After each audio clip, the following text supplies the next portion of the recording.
Shalom. Sentant sa mort, un fonctionnaire du nom de Tom Smith a jugé bon d'appeler ses enfants et après avoir prié pour eux, leur a conseillé de suivre ses traces afin qu'ils vivent heureux et en paix. L'aîné des enfants, Elisabeth, qui était diplômée, a regardé ses frères et ses sœurs et s'est écrié « Papa, c'est dommage que tu meurs sans un sou sur ton compte bancaire. C'est dommage que tu nous laisses la même misérable vie que tu as menée. Personnellement, je ne peux pas t'imiter. D'autres pères que vous considérez comme corrompus, détourneurs des fonds publics, ont laissé des maisons, des propriétés à leurs enfants. Vois le genre de vie confortable qu'ils vivent et les écoles qu'ils fréquentent. Toi, tu meurs après 35 ans de service public avec une seule carcasse de voiture. Le seul honneur que tu as eu, c'est ce prix de meilleur comptable de la fonction publique avant même notre naissance. Même cette maison dans laquelle nous vivons est un appartement loué. Désolé, je ne peux pas suivre ton exemple. Tu veux mourir d'une maladie banale sans possibilité d'évacuation à un hôpital de référence. Comment allons-nous prendre soin de notre mère et de nos cadets? Est-ce en vivant comme tu faisais? Comment? Papa, s'il te plaît, laisse-nous mener notre vie comme nous pouvons. Le père n'avait pas un seul mot à redire. On lisait la peine sur son visage. Quelques jours plus tard, M. Tom Smith décède. Et 3 années après, Elisabeth a terminé avec sa maîtrise.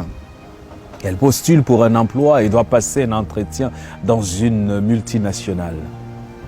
Le comité avait déjà sélectionné un candidat pour le poste très convoité, mais il voulait toutefois terminer l'interview de tous les autres candidats sur la liste, juste pour la forme.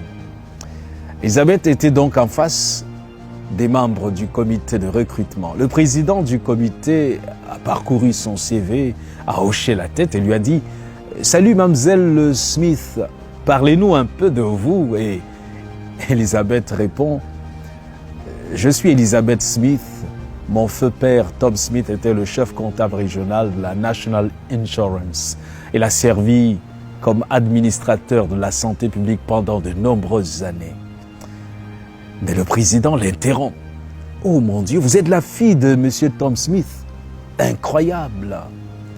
Il s'est tourné vers les autres membres et leur a dit « C'est Tom Smith est celui qui a signé mon formulaire d'admission à l'Institut des administrateurs agréés alors qu'il servait dans notre district. Et sa recommandation m'a placé là où je suis aujourd'hui. » C'était vraiment difficile de trouver à l'époque la signature d'un homme de son rang. Il fallait être riche pour faire signer le formulaire. Mais ce qui est étonnant, c'est qu'il a fait tout cela gratuitement. On ne se connaissait pas. Il l'a fait pour moi. Et 1 an après, je l'ai cherché à son bureau, mais il n'y était plus. Je n'ai plus jamais entendu parler de lui. Se tournant vers Elisabeth, il lui dit « Il n'y a plus de questions pour vous. Vous avez décroché ce poste. J'espère que vous imiterez votre père dans son honnêteté, sa serviabilité et sa diligence. » Elisabeth Smith est devenue la directrice des affaires générales de la société avec 2 voitures, une belle maison, un salaire très confortable. Et après 2 années de travail dans l'entreprise, le directeur général du groupe qui devait partir avait besoin d'un remplaçant. Une personne intègre était recherchée et c'était Elisabeth Smith qui avait été nommée. Dans une interview, on lui a demandé le secret de son succès. Et les yeux en larmes, elle répondit « C'était mon père qui m'avait ouvert ses voies. C'est après sa mort que j'ai su qu'il était financièrement pauvre, mais fabuleusement riche en intégrité, en discipline et en honnêteté. À quelques jours de sa mort, je l'avais insulté pour son style de vie désintéressé. »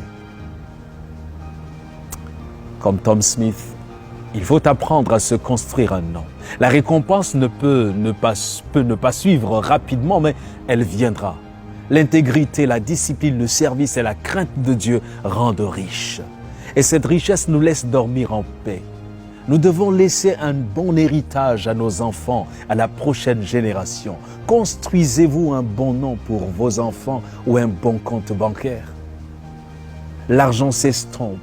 La renommée disparaît, les voitures se démodent, mais un bon nom reste pour toujours.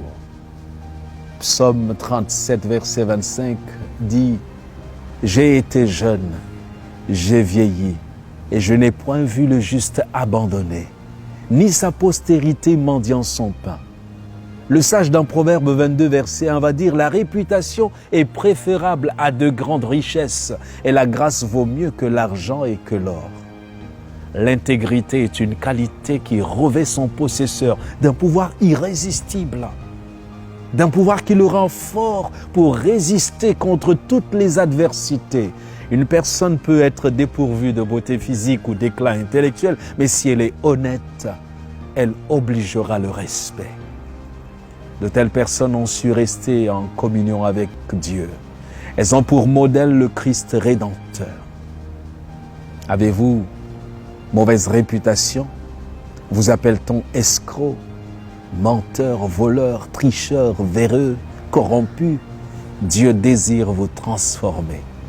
Venez à lui tel que vous êtes et bâtissez-vous un nom. Soyez bénis.